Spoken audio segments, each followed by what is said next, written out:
Next up, the Buoyant House Key. This one you'll find all the way in the extreme far southwest of Vondel, all the way over here in the floating district. This building right over here at the top middle is the floating house that you can use the key in. It's of course very easy to get to, and as the area is all pretty much water, it should be relatively safe to get out of the area if you do need any assistance. So you can already see this house here, this white one, and of course there's a few AI here, as there's an HVT. Now usually there shouldn't be an HVT here, so AI will be a little bit less populated than it is currently, but you should expect level 1, maybe a few level 2 AI in the area, though definitely not too many. For now at least, as there's an HVT, there are a ton of AI in this area. Oh wow, cast off. Now essentially if we come across to the front side of this building, after clearing this area, we can see this is the Buoyant House that requires the Buoyant House Key.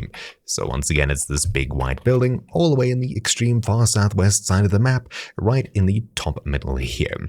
Very simple to get to. Anyways, that's about it for this quick guide, so thank you all for watching. My name's been Troubleshoot, and I'll see you all next time. Ciao.